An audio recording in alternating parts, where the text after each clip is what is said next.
ಲೇ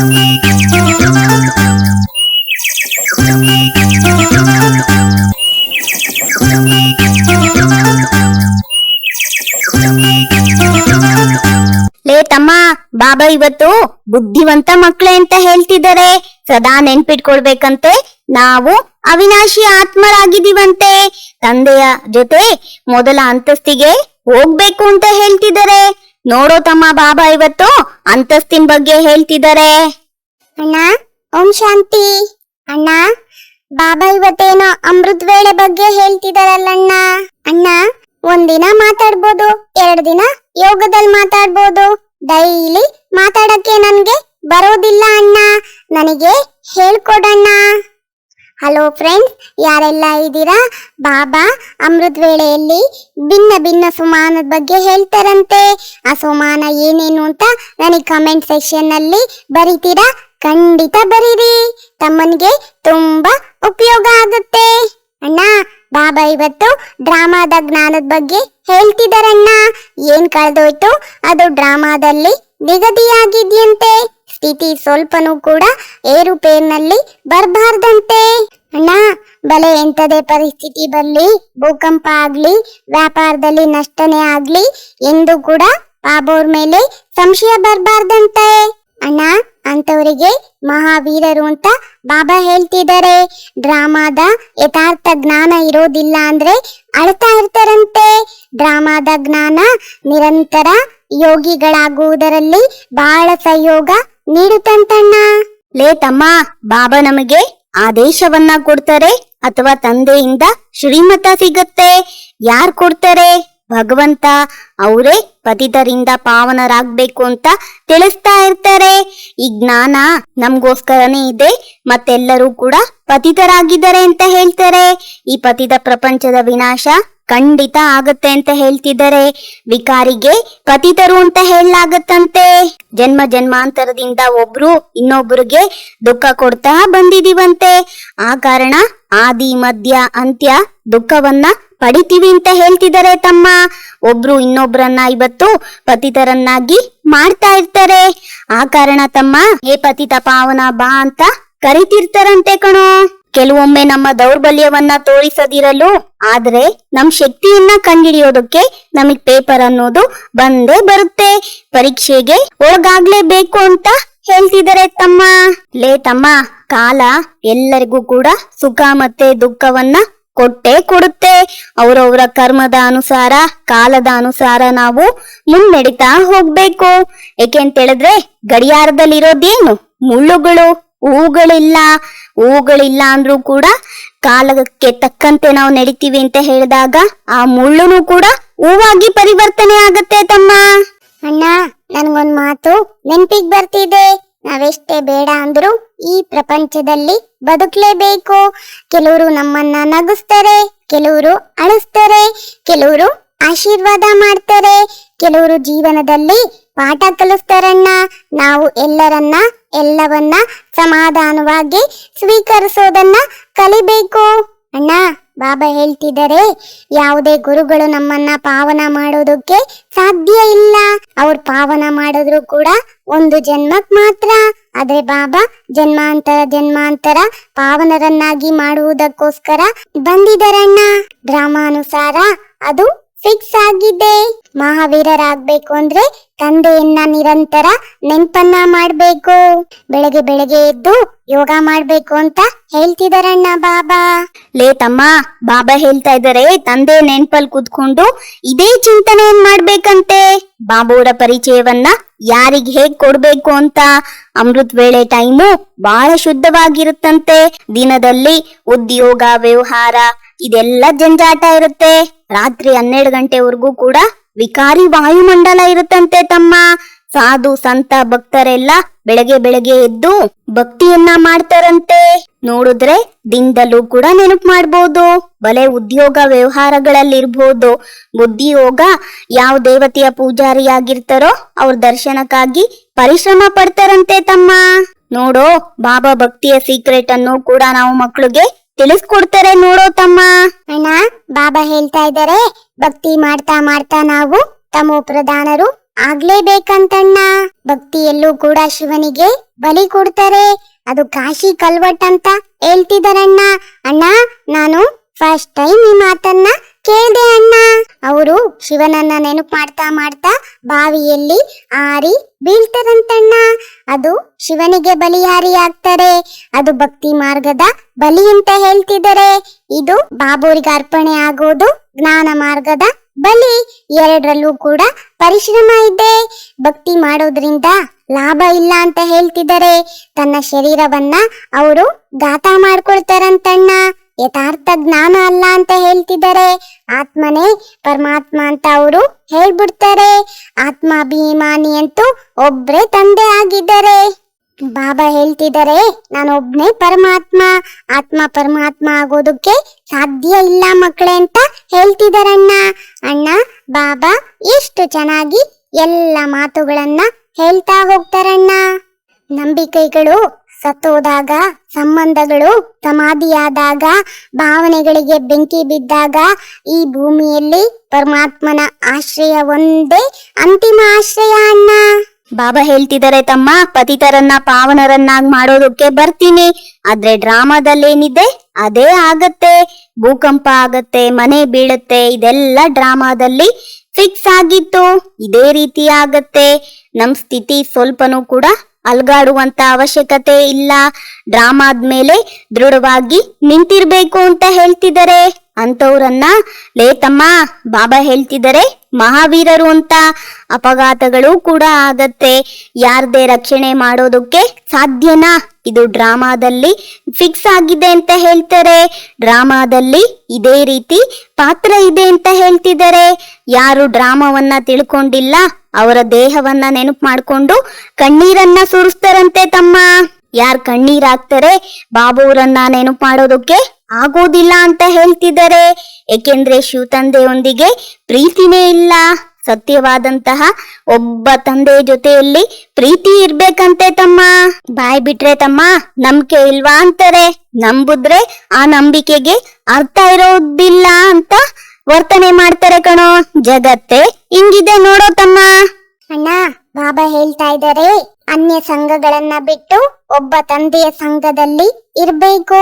ಜಗತ್ತು ವಿನಾಶ ಆಗತ್ತಂತಣ್ಣ. ಮನುಷ್ಯರಂತಿವತ್ತು ಅಂಧಕಾರದಲ್ಲಿದ್ದಾರಂತೆ. ತಂದೆಯಿಂದ ಪೂರ್ಣ ಆಸ್ತಿಯನ್ನ ತಗೊಳ್ಬೇಕಂತಣ್ಣ. ನೆನಪನ್ನ ಮಾಡ್ಬೇಕು. ನೆನಪು ಮಾಡೋದಿಲ್ಲ ಅಂದ್ರೆ ಅಣ್ಣ ಸತೋ ಪ್ರಧಾನರಾಗೋದಕ್ಕೆ ಸಾಧ್ಯವಿಲ್ವಂತೆ.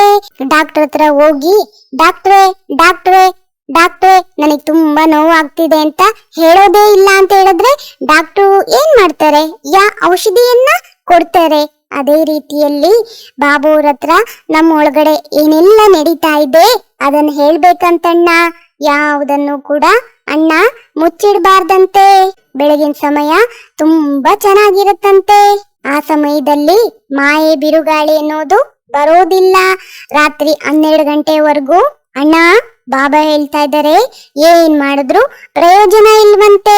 ಯೋಗ ಮಾಡಿದ್ರು ಕೂಡ ಕಷ್ಟ ಆಗತ್ತಂತೆ ಅಣ್ಣ. ವಾತಾವರಣ ಅಶುದ್ಧವಾಗಿರುತ್ತಂತಣ್ಣ.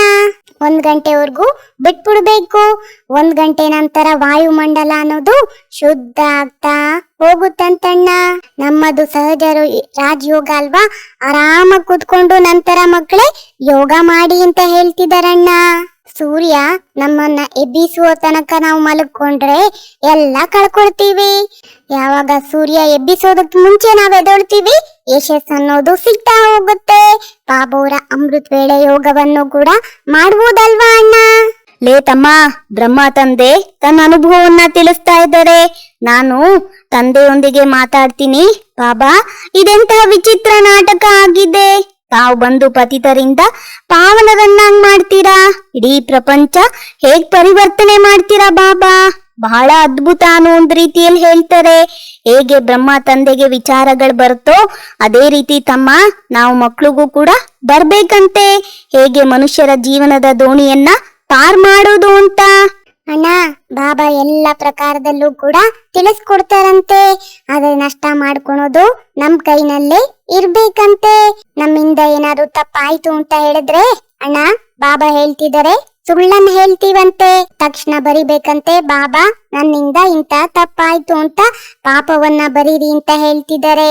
ಇಲ್ಲ ಅಂತ ಹೇಳಿದ್ರೆ ಅದು ವೃದ್ಧಿ ಆಗ್ತಾ ಹೋಗುತ್ತಂತಣ್ಣ. ನಾವು ಪಾತಾಳಕ್ಕೆ ಹೊಟ್ಟೋಗ್ಬಿಡ್ತೀವಿ. ಬಹಳಷ್ಟು ಕಡೆ ಈ ರೀತಿ ಆಗ್ತಾ ಇರುತ್ತಂತೆ. ಡ್ರಾಮಾದಾನುಸಾರ ಈ ರೀತಿ ಏರುಪೇರುಗಳು ಕೂಡ ಆಗ್ತಾ ಹೋಗುತ್ತೆ. ಅಮೃತವನ್ನ ಕುಡಿರಿ ಅಂದ್ರೆ ವಿಷನೇ ನನಗ್ ಬೇಕು ಅನ್ನೋ ಒಂದು ರೀತಿಯಲ್ಲಿ ತಮಗೆ ತಾವು ಘಾತ ಮಾಡ್ಕೊಳ್ತಾ ಹೋಗ್ತಾರೆ. ಅನ್ಯರಿಗೂ ಕೂಡ ನಷ್ಟ ಮಾಡ್ತಾರಂತಣ್ಣ. ವಾಯುಮಂಡಲವನ್ನು ಕೂಡ ಅಣ್ಣ ಹಾಳು ಮಾಡ್ತಾರಂತೆ. ಟೀಚರ್ಸು ಕೂಡ ಒಂದೇ ಸಮಾನರಾಗಿರೋದಿಲ್ವಂತೆ. ಮಹಾರಥಿಗಳು, ಕುದುರೆ ಸವಾರರು, ಕಾಲಾಳುಗಳು, 3 ಪ್ರಕಾರದವರನ್ನ ಬಾಬಾ ಇವತ್ ನೋಡೋಣ ನೆನಪು ಮಾಡ್ತಾ ಇದ್ದಾರೆ. ಲೇ ತಮ್ಮ, ನಾವು ಮಕ್ಳಿಗೆ ಜಾಸ್ತಿ ಖುಷಿ ಇರ್ಬೇಕು. ನಮ್ಗಿವತ್ತು ಯಾರು ಸಿಕ್ಕಿದ್ದಾರೆ ಅಂತ ಬಾಬಾ ಹೇಳ್ತಾ ಇದ್ದಾರೆ. ಬಲೆ ನಿಮ್ ಮಕ್ಕಳನ್ನ ಸಂಭಾಲನೆ ಮಾಡಿ. ಬಾಬಾ ಇವರೆಲ್ಲರೂ ಕೂಡ ತಮ್ಮ ಮಕ್ಕಳಾಗಿದ್ದಾರೆ, ನೀವೇ ಸಂಭಾಲನೆ ಮಾಡಿ ಅಂತ ಜವಾಬ್ದಾರಿಯನ್ನ ಬಾಬಾ ಅವರಿಗೆ ಕೊಡ್ಬೇಕು. ಬಾಬಾ ಹೇಳ್ತಾರೆ, ಬಲೆ ಗೃಹಸ್ಥ ವ್ಯವಹಾರದಲ್ಲಿರಿ, ಕಮಲ ಪುಷ್ಪದ ಸಮಾನ ಪವಿತ್ರರಾಗಿರ್ಬೇಕಂತೆ. ಯಾವುದೇ ಪತಿತ ಕರ್ಮವನ್ನ ಮಾಡಬೇಡಿ ಅಂತ ಹೇಳ್ತಿದ್ದಾರೆ. ಎಲ್ಲದಕ್ಕಿಂತ ದೊಡ್ಡದ್ದು ಕಾಮ ವಿಕಾರ. ದ್ರೌಪದಿಯು ಸಹ ಇದಕ್ಕಾಗೆ ಏ ಪರಮಾತ್ಮ ಅನ್ನೋ ಒಂದು ರೀತಿಯಲ್ಲಿ ಕರಿತಾಳೆ. ಬಾಬಾ ಇವ್ರಿಷ್ಟು ಅಪಮಾನ ಮಾಡ್ತಾ ಇದ್ದಾರೆ ಅಂತ ಕೇಳುವಂತ ತಂದೆ ಯಾವಾಗ ಬರ್ತಾರೆ ಆಗ್ಲೇ ಕರಿತಾಳೆ. ತಂದೆ ಬರುವುದಕ್ಕೆ ಮೊದಲು ಯಾರೂ ಕರೆಯೋದಿಲ್ಲ. ತಂದೆ ಬಂದಿರೋ ಕಾರಣನೇ ಏ ಪತಿತ ಪಾವನ ಬಾ ಅನ್ನೋ ಒಂದು ರೀತಿಯಲ್ಲಿ ಕರೀತಾರೆ. ಲೇ ತಮ್ಮ, ಬಾಬಾ ಹೇಳ್ತಾ ಇದ್ದಾರೆ, ಮಕ್ಕಳೇ ನಾನ್ ಬಂದಿದ್ದೀನಿ ಅಂತ ಹೇಳಿದಾಗ ವಾಪಸ್ ಮನೆಗೆ ಕರ್ಕೊಂಡ್ ಹೋಗ್ತೀನಿ ಅಂತ. ಅಣ್ಣ, ಬಾಬಾ ಸತ್ಯುಗವನ್ನ ನೆನಪು ಮಾಡ್ತಿದ್ದಾರೆ. ಅಲ್ಲಿ ಯಾರು ಕುರುಡ್ರು ಕುಂಟ್ರು ಯಾರು ಇರೋದಿಲ್ವಂತೆ. ತಂದೆ ಜ್ಞಾನ ಸಾಗರ ಪತಿತ ಪಾವನ ಆಗಿದ್ದಾರೆ. ಬಾಕಿ ಎಲ್ಲ ಭಕ್ತಿ ಅಂತ ಹೇಳ್ತಿದೆ. ಭಕ್ತಿನೇ ಬೇರೆ, ಜ್ಞಾನನೇ ಬೇರೆ ಅಂತ ಹೇಳ್ತಿದ್ದಾರೆ. ಭಕ್ತಿ ಅಂದ್ರೆ ಬಾಬಾ ಹೇಳ್ತಾ ಇದ್ದಾರೆ ಇಳಿಯುವಂತ ಮಾರ್ಗ. ಇಳಿತಾ ಇಳಿತಾ ಜೀವನದಲ್ಲಿ ಬಂಧನದಲ್ಲಿ ಬಂದು 84 ಜನ್ಮ ಇಡಿಸುತ್ತಂತಣ್ಣ. ಜೀವನ್ ಮುಕ್ತರಾಗ್ಬೇಕು ಅಂದ್ರೆ 1 ಸೆಕೆಂಡ್ ಇಡಿಸುತ್ತಂತೆ. ತಂದೆಯ ಮತದಂತೆ ನಡೆದು ಅವರನ್ನ ನೆನಪು ಮಾಡಿದಾಗ ನಂಬರ್ 1 ಅಲ್ಲಿ ಹೋಗ್ತೀವಂತಣ್ಣ. ಕೆಲವೊಂದ್ ಮಕ್ಕಳು ಬರೀತಾರಂತೆ, ಬಾಬಾ ನಮಗ್ ಒಳ್ಳೆ ಟೀಚರ್ ಅನ್ನ ನಿಮಿತ್ತ ಮಾಡಿ ಅಂತ. ಅಂತವ್ರನ್ನ 2-4 ತಿಂಗಳು ನಮ್ಮ ಹತ್ರ ಕಳಿಸ್ಕೊಡಿ ಅಂತ ಕೇಳ್ತಾರಂತಣ್ಣ. ಅಣ್ಣ, ನಾವು ಜೀವನದಲ್ಲಿ ಪ್ರತಿದಿನನೂ ಕೂಡ ಒಂದು ಬೆಸ್ಟ್ ಗಿಫ್ಟ್ ಅಂತ ತಿಳ್ಕೊಳ್ಬೇಕು. ಇದನ್ನ ಚೆನ್ನಾಗಿ ಬಳಸ್ಕೊಳ್ಬೇಕು. ಸಣ್ಣ ಸಣ್ಣ ಮಾತಲ್ಲೂ ಕೂಡ ಖುಷಿಯನ್ನ ಎಂಜಾಯ್ ಮಾಡ್ಬೇಕು. ವಸ್ತುಗಳನ್ನ, ವ್ಯಕ್ತಿಗಳನ್ನ ಪ್ರೀತಿಸುವುದಕ್ಕಿಂತ ಪರಮಾತ್ಮನನ್ನ ಪ್ರೀತಿ ಮಾಡ್ತೀವಿ ಅಂತ ಹೇಳಿದಾಗ ನಾವು ಜೀವನದಲ್ಲಿ ಮೇಲ್ ಹೋಗ್ಬಹುದು ಅನ್ನೋ ಒಂದು ರೀತಿಯಲ್ಲಿ ಬಾಬಾ ಹೇಳ್ತಿದಾರಣ್ಣ. ಲೇ ತಮ್ಮ, ಬಾಬಾ ಹೇಳ್ತಾ ಇದ್ದಾರೆ, ಯಾರನ್ನೇ ನೀವು ಕೇಳಿದ್ರು ಎಲ್ಲರೂ ಮನ್ಮನಾಭೋದ ಮಂತ್ರವನ್ನ ಕೊಡ್ತಾರೆ. ಬುದ್ಧಿಯಿಂದ ಎಲ್ಲವನ್ನೂ ಕೂಡ ಮರಿಬೇಕಂತೆ ತಮ್ಮ. ಎಷ್ಟು ನಾವು ಮರಿತೀವಿ ಅಷ್ಟು ಶ್ರೇಷ್ಠರಾಗ್ತೀವಿ. ತಂದೆ ಮತ್ತು ಆಸ್ತಿಯನ್ನ ನೆನಪು ಮಾಡ್ಬೇಕು. ನಮ್ಮಲ್ಲಿರುವಂತ ದೇಹದ ಅಭಿಮಾನವನ್ನ ಬಿಡ್ಬೇಕು. ಇದು ನಮ್ಮ ಸೇವಾ ಕೇಂದ್ರ ಆಗಿದೆ. ವಿದ್ಯಾರ್ಥಿಗಳು ಏನಕ್ಕೋಸ್ಕರ ಇಲ್ಲಿ ಹೋಗ್ತಾರೆ? ಇದೆಲ್ಲ ದೇಹದ ಅಭಿಮಾನ. ಶಿವ ತಂದೆಯ ಸೇವಾ ಕೇಂದ್ರಗಳಿದೆ. ನಮ್ಮ ಸೇವಾ ಕೇಂದ್ರಗಳೇನು? ಅನೇಕರು ನಮ್ ಸೇವಾ ಕೇಂದ್ರಕ್ಕೆ ಯಾಕೆ ಬರೋದಿಲ್ಲ? ನಿಮ್ಗೇನಕ್ಕೆ ಸಂಕಲ್ಪ ಬರುತ್ತೆ? ಎಲ್ಲಿಯಾದ್ರೂ ಹೋಗ್ಲಿ ಅಂತ ಹೇಳ್ತಿದ್ದಾರೆ ತಮ್ಮ. ಯಾರೊಂದಿಗೂ ಕೂಡ ನೀವು ನಮ್ ಸೆಂಟರ್ಗೆ ಬನ್ನಿ ಅಂತ ಬೇಡಬಾರ್ದಂತೆ. ನಮ್ ಗುರಿಯಲ್ಲಿ ಎಷ್ಟೇ ಗೊಂದಲ ಇರಬಹುದು, ಸರಿಯಾದ ಪೂರ್ವ ತಯಾರಿಯೊಂದಿಗೆ ಪ್ರಾರಂಭ ಮಾಡಿದಾಗ ಕೆಲಸ ಯೋಗ್ಯ ರೀತಿಯಲ್ಲೇ ಮುಕ್ತಾಯ ಆಗತ್ತೆ. ಗುರಿ ಮತ್ತು ತಯಾರಿಗಳು ಸರಿ ಇರ್ಬೇಕಷ್ಟೇ. ಅಂದ್ರೆ ಇಲ್ಲಿ ಬಾಬುರ ನೆನ್ಪು, ಬಾಬಾ ಕೊಟ್ಟಿರುವಂತ ಗುರಿ ನೆನ್ಪಿತ್ತು ಅಂತ ಹೇಳಿದ್ರೆ ನಾವು ಒಂದೇ ಸರಿ ಮೇಲ್ ಹೋಗೋದಕ್ಕೆ ಸಹಜ ಆಗತ್ತೆ ಕಣೋ. ಅಣ್ಣ, ಭಕ್ತಿ ಮಾರ್ಗದಲ್ಲಿ ಬಡವರಿಗೆ ಈಶ್ವರಾರ್ಥವಾಗಿ ದಾನ ಮಾಡ್ತಾರಂತೆ. ಎಲ್ಲದಕ್ಕಿಂತ ದಾನ ಒಳ್ಳೇದು ಅಂತ ಹೇಳ್ತಿದ್ದಾರೆ. ದಾನ ಮಾಡಿದ್ರೆ ಇನ್ನೊಂದು ಜನ್ಮದಲ್ಲಿ ಅದ್ರ ಫಲ ಅನ್ನೋದು ಸಿಕ್ಕತ್ತಂತೆ. ಈಶ್ವರನೇ ಎಲ್ಲರಿಗೆ ಫಲ ಕೊಡ್ತಾರೆ. ಸಾಧು ಸಂತರು ಮುಂತಾದವರು ಯಾರು ಫಲ ಕೊಡೋದಕ್ಕೆ ಸಾಧ್ಯ ಇಲ್ವಂತಣ್ಣ. ಕೊಡೋರು ಒಬ್ಬ ತಂದೆನೇ ಆಗಿದ್ದಾರೆ. ಯಾರ್ದಾದ್ರೂ ಮೂಲಕ ಕೊಡಿಸ್ತಾರೆ. ತಂದೆ ತಿಳಿಸ್ತಾರೆ, ಈಶ್ವರಾರ್ಥವಾಗಿ ಕೊಡ್ತಿದ್ದೀರಾ. ಆಗ್ಲೂ ಸಹ ನಾನು ಭಕ್ತಿ ಮಾರ್ಗದಲ್ಲಿ ಇನ್ನೊಂದು ಜನ್ಮದಲ್ಲಿ ಅದರ ಫಲವನ್ನ ಕೊಡಿಸ್ತಾ ಇದ್ದೆ. ಈಗ ಡೈರೆಕ್ಟ್ ನಾನು ಬಂದಿದ್ದೀನಿ. ಈಗ 21 ಜನ್ಮಗಳಿಗಾಗಿ ಫಲ ಕೊಡ್ತೀನಿ ಅಂತ ಹೇಳ್ತಿದ್ದಾರೆ. ಮೃತ್ಯು ಸನ್ಮುಖದಲ್ಲಿದ್ಯಂತಣ್ಣ. ಭಕ್ತಿ ಮಾರ್ಗದಲ್ಲಿ ಸನ್ಮುಖ ಇರೋ ಕಾರಣ ನಮ್ದೇನೆಲ್ಲ ಇದೆ ಸಫಲ ಮಾಡ್ಕೊಳ್ಬೇಕು ಅಂತ ಬಾಬಾ ಹೇಳ್ತಾ ಇದ್ದಾರೆ. ಬಾಬಾ ಹೇಳ್ತಾರೆ, ಯಾರ್ ಬೇಕಾದ್ರೂ ಕೂಡ ಈ ಆತ್ಮಿಕ ಆಸ್ಪತ್ರೆಯನ್ನ ತೆರಿಬಹುದು, ಮನೆ ಕಟ್ಸಿ ಅದರಲ್ಲಿ ಈ ಆಸ್ಪತ್ರೆಯನ್ನ ತೆರಿಬಹುದು ಅಂತ ಹೇಳ್ತಿದ್ದಾರೆ. ಈಗ ಮನೆ ಕಟ್ಟಿಸ್ತೀರಾ, ಶರೀರ ಬಿಡ್ತೀರಾ ಅಂದ್ರೆ ಎಲ್ಲ ಸಮಾಪ್ತಿ ಆಗತ್ತೆ. ಅದ್ರ ಬದಲು ಬಾಬೋರಿಗೆ ಕೊಡ್ತೀವಿ ಅಂತ ಹೇಳಿದಾಗ ಅದು ಜನ್ಮ ಜನ್ಮಾಂತರಕ್ಕೆ ಕಂಟಿನ್ಯೂ ಆಗತ್ತಲ್ವಾ ಅಣ್ಣ. ಅಣ್ಣ, ಜೀವನದಲ್ಲಿ ಭೂಮಿಗಿರುವಂತ ಸಹನಶೀಲತೆ, ಸೂರ್ಯನಿಗಿರುವ ಸಮಯ ಪ್ರಜ್ಞೆ, ಚಂದ್ರನಿಗಿರುವ ನಗು ಸದಾ ನಮ್ಮ ಒಳಗಡೆ ಇರ್ಬೇಕಲ್ವಾ ಅಣ್ಣ. ಲೇ ತಮ್ಮ, ಶ್ರೀಮತದಂತೆ ಚೆಕ್ ಮಾಡ್ಕೊಳ್ಬೇಕಂತೆ. ಈ ವಿನಾಶ ಕಾಲದಲ್ಲಿ ಒಬ್ಬ ತಂದೆಯೊಂದಿಗೆ ನನ್ನ ಪ್ರೀತಿ ಇದ್ಯಾ? ಮತ್ತೆಲ್ಲ ಸಂಘಗಳನ್ನ ಬಿಟ್ಟು ಒಬ್ಬ ತಂದೆಯ ಸಂಘವನ್ನೇ ಮಾಡ್ಬೇಕಂತೆ. ಯಾವುದೇ ರೀತಿಯಾದಂತ ವಿಕರ್ಮವನ್ನ ಮಾಡಬಾರ್ದು. ಪರಿಶೀಲನೆ ಮಾಡ್ಕೊಳ್ಬೇಕು, ಸ್ವಯಂ ಅನ್ನ ಪರಿವರ್ತನೆ ಮಾಡ್ಕೊಳ್ಬೇಕು ಅಂತ ಹೇಳ್ತಿದ್ದಾರೆ ತಮ್ಮ.